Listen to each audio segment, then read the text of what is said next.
Hello everyone, this is Alim.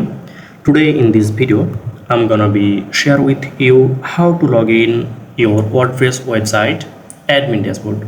Now, if you're not used to working with WordPress, you should know that every website built with this platform has, like let's call them two components on each front end and another on each back end.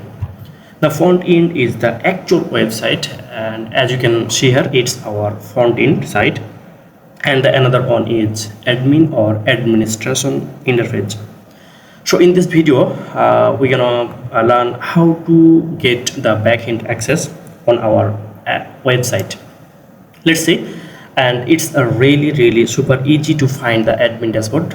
We just go to the address in our browser and type here /wp-admin